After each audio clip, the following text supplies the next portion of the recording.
15 विराट छंद ग्रंथ पिंड ब्रह्मांड, जो ब्रह्मांड में है वही शरीर पिंड में है, इस रहस्य का काव्यात्मक वर्णन। माता के गर्भ में जीव ने परमात्मा से जो कौल करार किया था, उस भेद को जो गुरु यथार्थ रूप से जानते हैं वही पूर्ण गुरु कहलाते हैं। ऐसे पूर्ण गुरु का आश्रय प्राप्त हुआ है और उनके द्वारा गर्भ के उस संकल्प हरि भजन का सच्चा बोध भी मिला है। अब राम नाम का सुमिरन करने का अत्यंत उत्तम समय आ गया है, इसलिए निष्काम भाव से राम नाम का जाप करो। जीव को ऐसा दुर्लभ मनुष्य शरीर प्राप्त हुआ है और उसका जन्म भरतखंड भारत भूमि में हुआ है। ये वही पावन भूमि और मानव तन है जिसे पाने के लिए ब्रह्मा जी और देवराज इंद्र जैसे देवता भी निरंतर अभिलाषा करते हैं। महाराज सभी नर नारियों को समझाते हुए कहते हैं कि राम नाम का सुमिरन करने के लिए उत्तम भरतखंड और दुर्लभ मानव शरीर मिला है। पूर्ण गुरु के माध्यम से प्रभु भक्ति के संकल्प का सम्यक बोध भी प्राप्त हो गया है।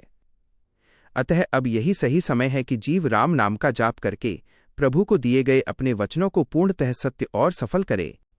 शिष्य अपने पूर्ण गुरु से प्रश्न करता है कि हे गुरुदेव, जीव यम नियम जत धारण करता है, कठिन तपस्या और त्याग करता है तथा इन शुभ कर्मों के फलस्वरूप स्वर्गादिक लोकों को प्राप्त करके वहां का देवता बन जाता है, किंतु वहां पहुंचने के बाद भी वो पुनः मनुष्य तन पाने की इच्छा क्यों करता है?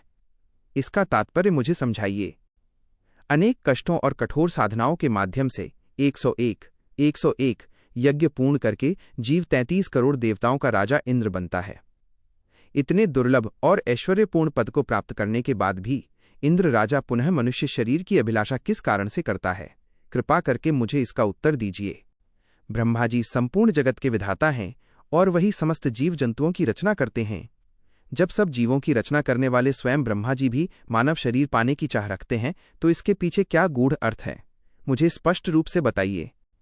शिष्य के इन प्रश्नों को सुनकर पूर्ण संत कहते हैं कि हे शिष्य, तुम ध्यानपूर्वक सुनो। मैं तुम्हारे इस संशय का निवारण बिल्कुल स्पष्ट और निष्पक्ष रूप से दूध का दूध और पानी का पानी अलग करके समझाता हूं।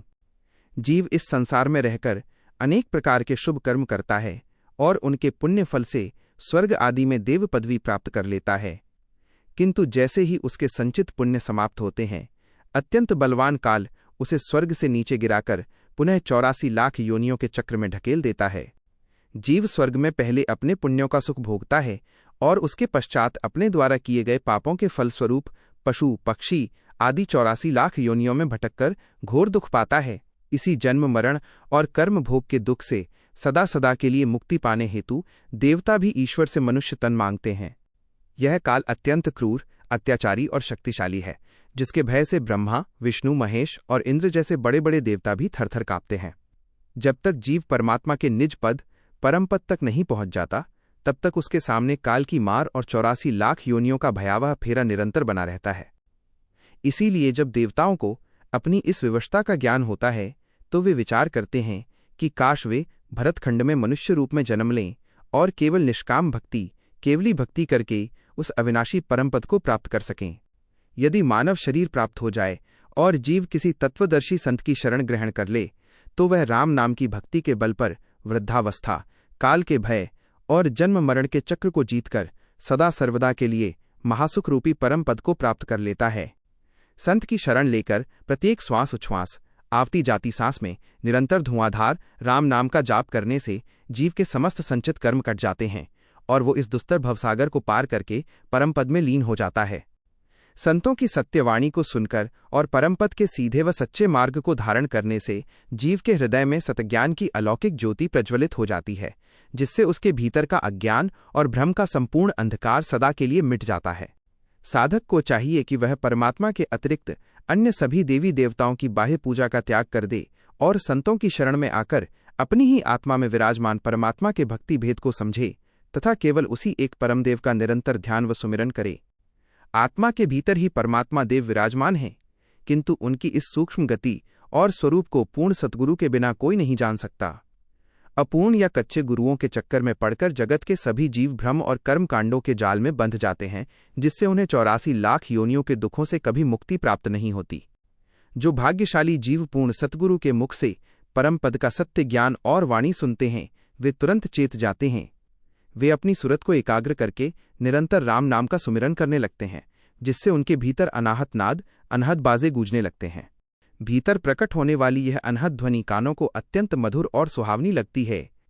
इस अलौकिक संगीत को सुनकर साधक का मन उल्लास और आनंद से भर जाता है। वो गदगद होकर सतगुरु महाराज की बारंबार जय जयकार करता है और उनकी महिमा का यश गाता है। जिह्वा से निरंतर राम नाम के सुमिरन की ऐसी तल्लीनता लिव लग जाती है कि साधक का कंठ प्रेम भाव से भराता है और उससे गदगद वाणी निकलने लगती है। शरीर के रोम रोम में एक अद्भुत स्पंदन, आनंद की कंपी दौड़ने लगती है और आंखों से प्रेम अश्रु स्वतः बहने लगते हैं।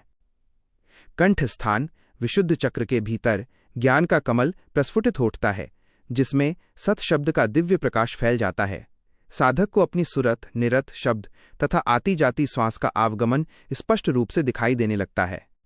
साधक के भीतर झिलमिल झिलमिल करती हुई अलौकिक ज्योति का जगमगाहट दिखाई देने लगता है और मुंह से फूंक कर बजाए जाने वाले तुरी वाद्य के समान अनहद नाद बजने लगता है।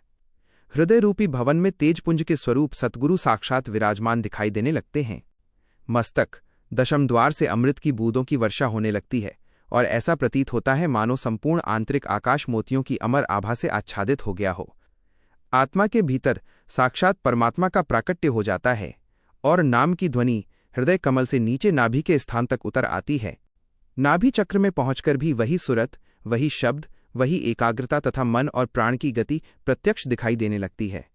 जैसा प्रकाश और अलौकिक झिलमिलाहट हृदय में हो रही थी, ठीक वैसी ही दिव्य अनुभूति नाभि के घर में भी होने लगती है। तत्पश्चात मूलाधार गुदा घाट पर पहुंचकर अनहद शब्द घोर गर्जना करने लगता है और वहां से ररंकार की पावन ध्वनि प्रकट होती है। इस प्रकार साधना के बल पर छहों चक्रों कमलों का छेदन करके पूर्व दिशा की छहों खिड़कियां खोल दी जाती हैं। साधक रूपी हंस छहों दरवाजों को खोलकर पश्चिम घाट सूक्ष्म मार्ग पर पहुंचता है। यहां से वो संसार और बाह्य कर्मकांडों के पूर्व मार्ग को छोड़कर बंकनाल के सीधे व बंक सूक्ष्म मार्ग को धारण कर लेता है। जिस सुगम व सीधे मार्ग से पूर्व काल में अनगिनत संत मोक्षधाम गए हैं और आज भी अनंत साधक जा रहे हैं, उसी सच्चे पश्चिम मार्ग का ज्ञान मेरे पूर्ण सद्गुरु ने मुझे प्रदान किया है। वो परमात्मा का सत्शब्द शंखनाल के सूक्ष्म मार्ग से होता हुआ बंकनाल के रास्ते पर अग्रसर होता है और सुमेरु त्रिकुटी ब्रह्मांड के घाट पर पहुंचकर उस दिव्य शब्द की भारी गर्जना होने लगती है। गगन आंतरिक आकाश में सत्शब्द का ऐसा प्रचंड गूंज और गर्जन होता है कि संपूर्ण शरीर, धरती, आकाश और ब्रह्मांड का कण कण कांप उठता है। जब आंतरिक गगन में धड़ धड़ की भयानक गर्जना होती है तो साधक का भौतिक शरीर थरथर कांपने लगता है और प्राण रूपी जल उल्टा होकर ऊपर आकाश दशम द्वार की ओर चढ़ने लगता है। उस अद्भुत और विकट स्थिति में साधक के प्राण आर्त भाव से सद्गुरुदेव को पुकारते हैं कि हे प्रभु, हे गुरुदेव, कृपा करके मेरी इस नाव भवसागर की नौका को पार लगाइए। पश्चिम का ये आंतरिक मार्ग अत्यंत कठिन है और इसमें बड़े ही विषम घाट आते हैं, किंतु सद्गुरु की असीम कृपा और मेहरबानी से परम पद भिस्त मोक्ष के कपाट स्वतः खुल जाते हैं। सूरवीर संतों ने भक्ति के बल पर यमराज से युद्ध करके उस पर विजय प्राप्त कर ली है। परमात्मा के निज देश पहुंचने के मार्ग में बाधा डालने वाले सभी शत्रु विकारों को उन्होंने अपने चरणों तले कुचलकर नष्ट कर दिया है। साधक की सुरत जब बंकनाल के सीधे मार्ग से होते हुए परमात्मा के निज दरबार राम दरगे में पहुंचती है तो काल के साथ सूरवीरता से युद्ध करके पहुंचे हुए उस संत को साक्षात परमेश्वर दाद सम्मान देते हैं और अपनी शरण तथा चरणों में स्थान प्रदान करते हैं।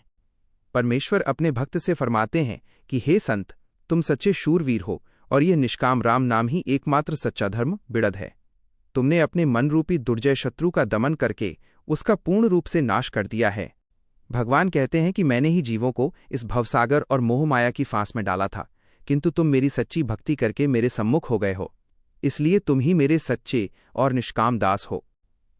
तुम्हारी इस अनन्य भक्ति से प्रसन्न होकर मैं तुम्हें पुरस्कार स्वरूप अविनाशी अमर लोक का सर्वाधिकार पटा प्रदान करता हूं और अपना 20 पूर्णतः प्रामाणिक निज नाम तुम्हें सौंपता हूं। प्रभु फरमाते हैं कि मेरे इस निज नाम के आश्रय से ही जीवों को वास्तविक मुक्ति प्राप्त होती है। तुमने मेरे इस नाम का आश्रय लिया है, इसीलिए मैंने तुम्हारे करोड़ों लाखों अपराध और भूलें क्षमा कर दी हैं। मेरा भक्तवत्सल नाम ही संसार में प्रसिद्ध है और जगत मुझे अत्यंत कृपालु एवं दयालु राम कहकर पुकारता है, क्योंकि मैं अपने शरणगत जीवों पर सदा असीम कृपा बरसाता हूं। जब मेरी दया किसी जीव पर हो जाती है तो काल उसका कुछ भी बाल बांका नहीं कर सकता, उसे प्रताड़ित नहीं कर सकता और वो जीव पुनः कभी माया के बंधन तथा जन्म मरण के जाल में नहीं फंसता। दीनानाथ परमेश्वर ने अपने दास को यह अत्यंत अद्भुत और आश्चर्यजनक सत्य प्रत्यक्ष करा दिया कि किस प्रकार प्रभु कृपा से काल का डर सदा के लिए समाप्त हो जाता है और माया का जाल कट जाता है। परमेश्वर द्वारा बख्शे गए निज नाम के अलौकिक प्रभाव से साधक का यह सीमित भौतिक शरीर पिंड ही संपूर्ण विराट ब्रह्मांड का रूप धारण कर लेता है, जिसके भीतर सातों द्वीप और नवों खंड स्वतः प्रकाशित हो उठते हैं।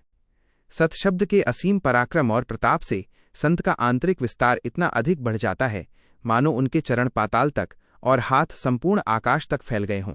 साधक की सुरत जब नाम सुमिरन की लिव में लीन होती है तो उसकी ध्यान धारा पृथ्वी से उठकर ब्रह्मांड तक पहुंच जाती है। जिस प्रकार वामन रूप में आए प्रभु का आकार और उनके हाथ का सूखा दंड काठ की लाठी देखते ही देखते विराट रूप धारण कर गया था, उसी प्रकार संत का चेतन देह भी नाम के बल पर असीम होकर बढ़ जाता है। साधक के पिंड के भीतर ही एक अद्भुत ज्योतिर्मय चांदनी चौक दिव्य मंडल की रचना हो जाती है, जहां से उसे तीनों लोक और 14 भवन प्रत्यक्ष दिखाई देने लगते हैं। साधक कहता है कि मैंने अपने गुरुदेव के ज्ञान रूपी दिव्य दूरबीन दृष्टि से अंतरात्मा के भीतर सब देखा। अभ्रक के समान जगमगाता हुआ यह अद्भुत आंतरिक भवन किस परम शिल्पी ईश्वर ने रचा है।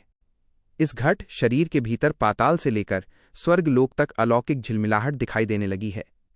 ऐसा प्रतीत होता है मानो स्वयं प्रभु ने मेरे भीतर दिव्य दीपकों की माला दीपमाला सजा दी हो। हृदय आकाश में एक साथ अनेक भपकेदार सूर्य प्रस्फुटित हो उठे हैं, जिनका अलौकिक प्रकाश शरीर के बाहर और भीतर एक समान रूप से फैल गया है। साधक का शरीर रूपी रिक्त पात्र अब भक्ति के अमर रस से लबालब भर गया है। संत की कृपा से अब उसके रोम रोम में केवल राम नाम की ही प्रतिध्वनि गूंज रही है।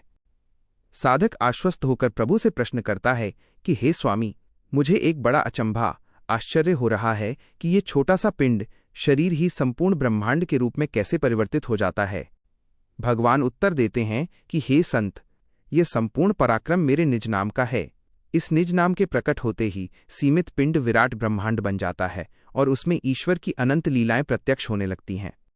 प्रभु फरमाते हैं कि हे संत, मेरी एक और विशेष मेहरबानी और कृपा दृष्टि की बात सुनो।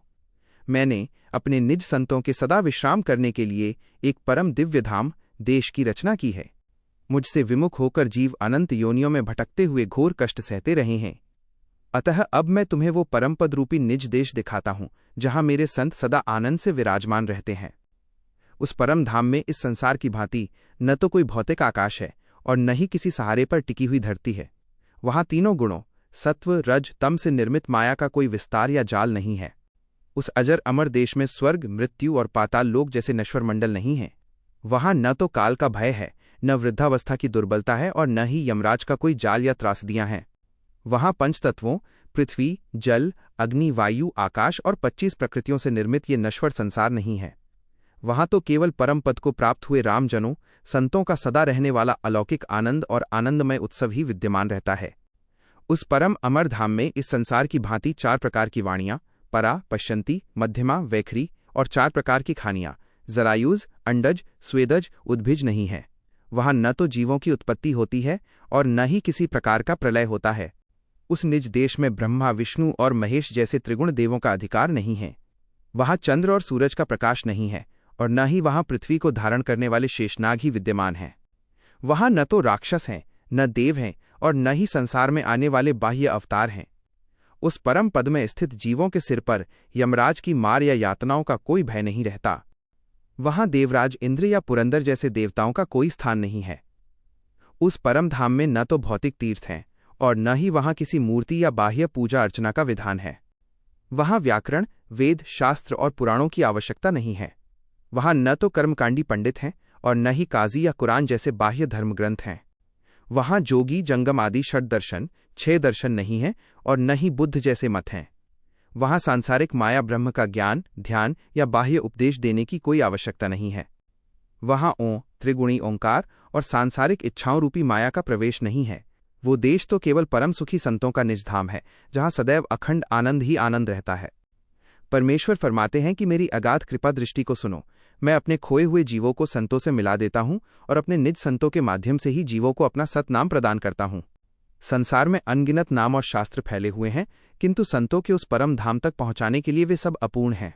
केवल वे ही संत जन उस देश तक पहुंचते हैं जो सतनाम का सुमिरन करते हैं। इसीलिए वही निज नाम तत्व का सर्वस्व और परम सार है। तीनों लोकों में अनेक प्रकार के मत और पंथ प्रचलित हैं, किंतु जो पंथ सीधे मुझ परम ब्रह्म में आकर लीन कर देता है वही एकमात्र सच्चा पंथ है। शेष सभी पंथ भ्रम में डालने वाले हैं। परमेश्वर सहज भाव से कहते हैं कि मेरा अपना क्या नाम है, ये मैं स्वयं नहीं जानता। मैंने तो अपने प्रेमी संतों के मुख से निरंतर अपना नाम राम ही गूंजते हुए सुना है। जो संत निरंतर निष्काम भाव से राम नाम का सुमिरन करते हैं वे मुझमें ही लीन होकर एक रूप हो जाते हैं। इसके विपरीत इस नाम को छोड़कर अन्य मतपंथी पंथों में उलझे हुए जीव माया में दिशा दिशा में भटकते रहते हैं। इसलिए संसारी जीवों को चाहिए कि वे अन्य भ्रमित करने वाले मतों और पंथों के बहकावे में न आएं। वे सच्चे संतों का संग करके निष्काम निज नाम का ही सुमिरन करें। परमेश्वर कहते हैं कि मैं ही गुरु हूँ, मैं ही संत हूँ और मैं ही साक्षात सत्स्वरूप हूँ। मेरे इन गुरु और संत रूपी आकारों की कोई उपमा नहीं दी जा सकती। वे अत्यंत अनुपम और अलौकिक हैं। मैंने ही जीवों के कल्याण के लिए संतों की देह धारण की है। जिस प्रकार आकाश में मेघ जल से भरकर धरती पर वर्षा करते हैं, उसी प्रकार सत्स्वरूप परमात्मा ही संतों के रूप में इस धरती पर अवतरित होते हैं। मैंने जीवों को परम पद का बोध कराने और उन्हें जागृत करने के लिए ही यह रूप धारण किया है।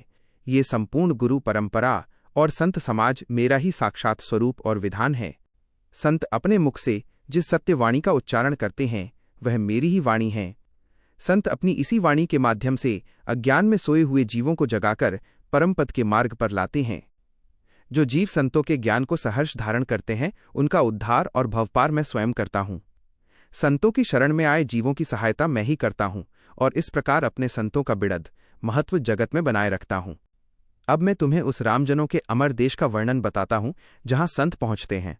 वह देश सदा एक रस, अविनाशी और अखंड आनंद प्रदान करने वाला है। संत सुखराम जी महाराज कहते हैं कि मेरे गुरु श्री बीरमदास जी महाराज 20 बिस्वा पूर्णतः सच्चे हैं और उनका हस्त कमल तथा असीम छत्र छाया सदा मेरे मस्तक पर विराजमान है। भगवान कहते हैं कि जीव के घट हृदय के भीतर जिस ज्योति और आनंद का दर्शन होता है वह मेरी निराकार मूर्ति है, और जो संत संसार में प्रत्यक्ष प्रकट होकर ज्ञान का उपदेश देते हैं वह मेरी साकार आकारी मूर्ति है। साधक को समझाते हुए कहा गया है कि तुम बाह्य रूप से सतगुरु का देह स्वरूप निहार कर अपने हृदय घट के भीतर सतगुरु की निराकार मूर्ति का दर्शन करो। बाहर दिखाई देने वाली सतगुरु की देह और घट के भीतर प्रकट होने वाली मूर्ति वास्तव में एक ही है। अतः परमात्मा और सतगुरु में कोई अंतर न मानकर उन्हें एक ही समझो। परमेश्वर ने स्पष्ट करते हुए कहा कि मेरे निज देश का नाम सत्स्वरूप इसलिए है क्योंकि ये सदा सर्वदा से है और अविनाशी है। इसके विपरीत माया के समस्त आकारी स्वरूप महाप्रलय के समय बार बार नष्ट हो जाते हैं और मिट जाते हैं। भगवान समस्त हंसों साधक जीवों का आह्वान करते हुए कहते हैं कि हे हंसो, अब उस रामजनों संतों के अमर देश की ओर प्रस्थान करो। वहां जन्म मरण का कोई आवागमन नहीं है और वहां निवास करने वाले संत सदा एक रस होकर अमर रहते हैं। वह अमर देश अधर, निराधार और सर्वोपरि ऊंचाई पर स्थित है। इस संसार के तीनों लोक, 14 भवन तथा समस्त खंड, पिंड और ब्रह्मांड उस परम देश के नीचे ही आते हैं। वो देश अखंड और अमर है जहां काल की पहुंच या अधिकार बिल्कुल नहीं है। इस संसार में तो काल का ही वर्चस्व है जो तीनों लोकों और 14 भुवनों को बार बार ग्रास बनाकर खा जाता है। इस असत्य संसार में जीव न जाने कितनी ही बार जन्म लेता है और मरता रहता है। यह क्रूर काल केवल साधारण जीवों पर ही नहीं बल्कि ब्रह्मा, विष्णु और महेश जैसे महान देवों पर भी अपना प्रभाव मार डालता है। वो निज देश 21 ब्रह्मांडों, स्वर्ग लोकों के बहुत आगे स्थित है। जो साधक इन 21 लोकों के सीमा बंधनों को लांघकर आगे बढ़ता है वही वहां पहुंच पाता है। वो देश अत्यंत दुर्लभ है और वहां कोई परम भाग्यशाली जीव ही पहुंच पाता है। साधक कहता है कि मैं साधना के बल पर सभी निचले लोकों को लांघकर सिद्धशिला पर पहुंचा। वहां उस सिद्धशिला के नीचे परम ज्योति स्वरूप में विराजमान तीर्थंकरों के दर्शन हुए। वहां सभी तीर्थंकर मौन भाव धारण कर एकाग्रचित होकर ध्यान में मग्न हैं। उस स्थान पर कोई छोटा या बड़ा नहीं है। वहां ऊंच नीच के भेदभाव से परे सभी केवल ज्ञानी संत एक समान स्थिति में विराजमान हैं। वो स्थान पूरी तरह से निर्भय और अखंड शांति का क्षेत्र है जहां सांसारिक सुख और दुख दोनों का ही अस्तित्व नहीं है। वहां विराजमान महापुरुषों की जो लीनता प्रारंभ में थी वही अनंत काल तक एक जैसी बनी रहती है। वहां परिचित, अपरिचित अथवा अपने पराये का कोई भाव नहीं रहता। वहां मेरा तेरा समाप्त हो जाता है और न ही वहां गुरु शिष्य या भाई बंधु जैसी संसारी उपाधियां या संबंध शेष रहते हैं। उस परम पद में न कोई प्रजा है और न कोई राजा, न कोई सेवक है और न कोई स्वामी। वहां स्त्री या पुरुष का कोई दैहिक भेद नहीं रहता बल्कि वहां केवल कैवल्य ज्ञान से युक्त निष्काम संत ही निवास करते हैं।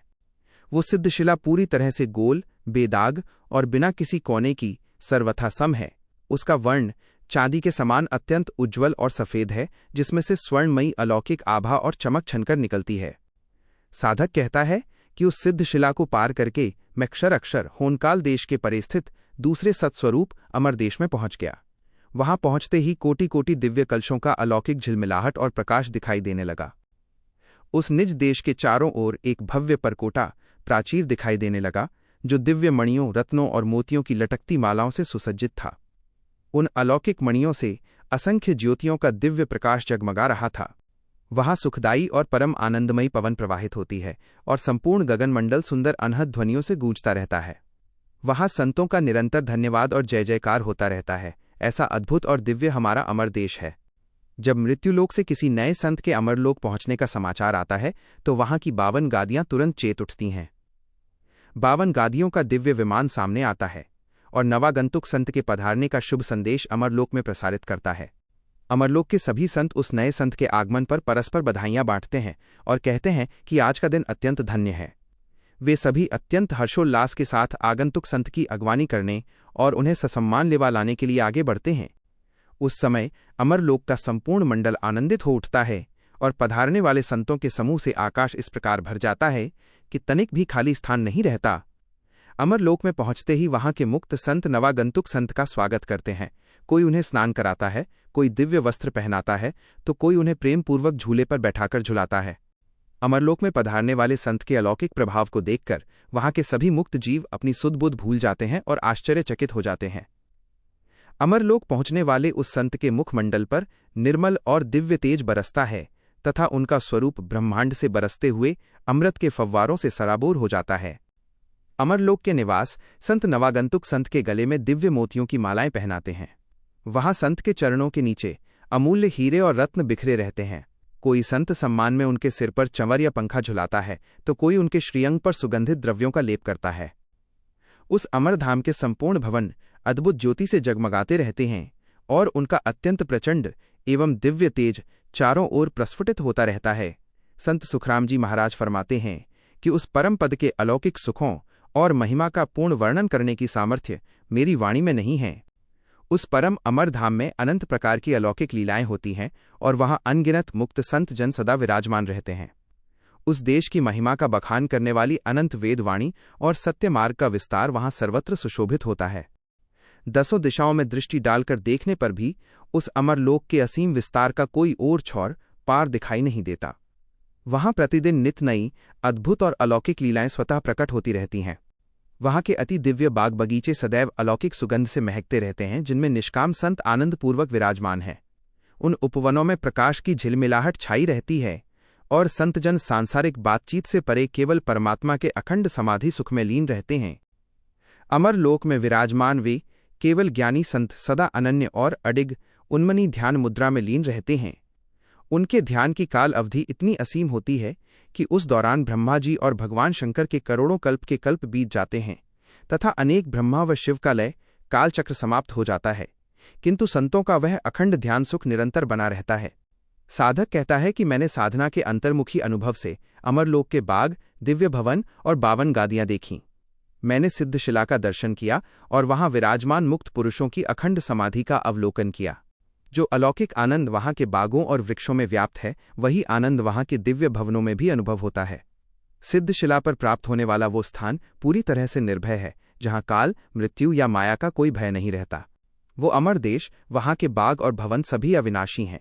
वहां सभी संत जन परस्पर आदर और सम्मान के साथ निवास करते हैं। उस धाम में कोई छोटा या बड़ा नहीं है और न ही वहां भिन्न भिन्न प्रकार के विषम रूप हैं। वहां सभी का स्वरूप एक समान और दिव्य है। उस परम पद में इंद्रियों की कोई शारीरिक भूख नहीं है और न ही सांसारिक भोगों की उपस्थिति है। वहां मन का अस्तित्व समाप्त हो जाता है, इसलिए कोई इच्छा या तृष्णा भी नहीं रहती। वहां बिना किसी चाहना के भी अखंड आनंद और सुखों के अनंत फलफूल स्वतः उपस्थित रहते हैं। अमरलोक के सभी मुक्त संत निरंतर एक दूसरे का दर्शन और परस्पर मिलन करते हैं। वहां नित्य संतों का भव्य मेला लगा रहता है, जहां सभी संत परम सखा मित्र बनकर प्रभु आनंद की दिव्य क्रीड़ाएं करते हैं। इस लोक से जो संत उस धाम में पहुंचे हैं, वे सदा के लिए अमर हो गए हैं, क्योंकि वहां जाने के बाद कभी मृत्यु नहीं होती। संत सुखराम जी महाराज फरमाते हैं कि ऐसे अमर पद तक पहुंचाने वाली पूर्ण सद्गुरु की शरण अत्यंत धन्य और महिमाशाली है। उस अमर देश में न तो कभी भीड़ भाड़ होती है और न ही कोई स्थान कभी खाली रहता है। जिस प्रकार पौराणिक पुष्पक विमान में अनगिनत लोग बैठ जाएं, तब भी संकीर्णता भीड़ नहीं होती और लाखों के उठ जाने पर भी वह खाली प्रतीत नहीं होता, ठीक उसी प्रकार देवों और संतों की वह विश्राम शैया अमरधाम सदा परिपूर्ण रहती है। इस संसार में जो भी जीव अपने समस्त भ्रमों, संदेहों और बाह्य कर्म कांडों का त्याग करके अनन्य भाव से राम नाम का सुमिरन करता है, वही उस परम धाम तक पहुंचता है और सदा सर्वदा के लिए अक्षय व अमर हो जाता है। राम नाम के सुमिरन के प्रभाव से साधक की यह नश्वर स्थूल देह तथा 9 तत्वों से निर्मित भौतिक शरीर सदा के लिए छूट जाता है। उसकी जगह संत की अलौकिक दिव्य काया प्रकट हो जाती है, जिसके माध्यम से वो परम पद के अतुलनीय सुख का उपभोग करता है। जो संत अपनी साधना के बल पर उस निज देश तक पहुंचे हैं, केवल वे ही इस अलौकिक सुख की विधि और स्थिति को यथार्थ रूप से जानते हैं। जो जीव वहां तक पहुंचे ही नहीं, वे वहां के अखंड सुखों का वर्णन भला कैसे कर सकते हैं। उस परम धाम की कोई प्रत्यक्ष गवाही या विवरण सामान्य संसार वेदों की ऋचाओं या बाह्य पौराणिक कथाओं में नहीं मिलता। इसलिए जब तक गुरु कृपा न हो, तब तक साधारण जीव इस अकथनीय और अनूठी कहानी के भेद को कैसे समझ सकते हैं। यह मृत्युलोक स्थिर अमर नहीं है, क्योंकि यहाँ रहने वाले प्रत्येक जीव की सांसें नित्य घटती रहती हैं और अंततः मृत्यु होती है। इसी प्रकार स्वर्गलोक भी स्थिर नहीं है, क्योंकि वहाँ के जीव संचित पुण्यों के क्षीण होते ही पुनः नीचे गिरा दिए जाते हैं। बैकुंठ लोक भी सदा के लिए स्थिर नहीं है, क्योंकि काल का प्रभाव वहां तक भी पहुंचता है और महाप्रलय के समय वे सब नष्ट हो जाते हैं। संक्षेप में तीनों लोक पृथ्वी, स्वर्ग, पाताल नश्वर हैं और समय आने पर इनका विनाश निश्चित है, किंतु संतों का वह परम पद सदा के लिए अचल और अमर है, जो तीनों लोकों की सीमा से सर्वथा परे हैं। उस परम पद में न तो किसी का जन्म उत्पत्ति होता है और न ही किसी का प्रलय विनाश होता है। वहां के निवासी संत सदा अमर रहते हैं। उस अजर अमर देश में इस संसार की भांति क्षय होने वाले दिन, शुभ मुहूर्त, पुण्य क्षय, घटती सांसें, तिथि, वार, महीना या वर्ष जैसे काल के बंधन नहीं है। वहां नश्वर पिंड और ब्रह्मांड का कोई अस्तित्व नहीं है और न ही वो देश 5 तत्वों से निर्मित है। वहां नाशवान वायु, प्राण, जल, अग्नि, पृथ्वी और आकाश का कोई स्थान नहीं है। वहां के समस्त पद, गुण और पराक्रम सदा सर्वदा के लिए अजर और अमर हैं। आदि सतगुरु सुखराम जी महाराज फरमाते हैं कि वही अलौकिक और अविनाशी धाम हमारा निज देश है। संसार में जो कोई सच्चा साधक परमात्मा की निष्काम बंदगी और भक्ति का अनुरागी चाहने वाला है, वही इस मायावी तीनों लोकों के मोह को त्याग कर प्रभु के उस परम पद को प्राप्त कर पाता है। जो साधक पूर्व संसार और कर्मकांड के मार्ग को छोड़कर पश्चिम के सूक्ष्म अनाहत मार्ग पर अग्रसर होता है, वही अखंड समाधि के देश में पहुंचता है। आदि सतगुरु सुखराम जी महाराज कहते हैं कि वो परमपद सदा एक रस और अखंड आनंद प्रदान करने वाला है। इस मृत्युलोक में जीव को मलमूत्र से निर्मित भौतिक देह प्राप्त होती है, जो कार्यक कर्म करने योग्य काया है, क्योंकि केवल इसी शरीर के माध्यम से ही आत्मा अपना कल्याण या भक्ति का कार्य सिद्ध कर सकती है। इसके विपरीत यमलोक में याचनिक काया मिलती है, जो केवल यमराज की भयानक यातनाएं और कष्ट सहने के लिए ही बनी होती है। वो यातनाएं सहती है किंतु नष्ट नहीं होती। वहां यदि पूर्व सुकृतों का कोई फल पाना हो तो याचना मांगने पर ही मिलता है। स्वर्गलोक देवलोक में देवताओं को तेजपुंज से निर्मित कारणिक देह प्राप्त होती है, जो केवल पूर्व कर्मों के फलों का उपभोग करने के लिए होती है। वहां नई भक्ति या कमाई नहीं की जा सकती। जब वहां पुण्यों का फल समाप्त हो जाता है तो जीव को पुनः मृत्युलोक में गिरा दिया जाता है। इसी प्रकार ब्रह्मलोक में अत्यंत सूक्ष्म देह मिलती है, जो ब्रह्म के समान दिव्य प्रतीत होती है, किंतु जब पूर्ण संत मोक्ष अमरलोक के लिए प्रस्थान करते हैं, तब वे इन सभी भौतिक व सूक्ष्म शरीरों से परे द्रव्य रूप दिव्य चिन्मय काया धारण करते हैं। आदि सतगुरु सुखराम जी महाराज कहते हैं कि यह परम दिव्य काया संत केवल मोक्ष गमन के समय ही परमात्मा की कृपा से प्राप्त करते हैं। इस प्रकार यहाँ 5 प्रकार की कायाओं का वर्णन किया गया है। 1. मृत्युलोक की मलमूत्र मई काया। 2. यमलोक की याचना सहने वाली काया। 3. देवलोक की तेजपुंज काया। 4. ब्रह्मलोक की सूक्ष्म काया। और 5. संतों की मोक्ष गमन की दिव्य काया। महाराज फरमाते हैं कि इन 5 में से प्रथम 4 कायाएं माया के अधीन और नश्वर हैं, जबकि 5वीं दिव्य काया ही केवल एकमात्र सत्स्वरूप, अविनाशी और अमर है।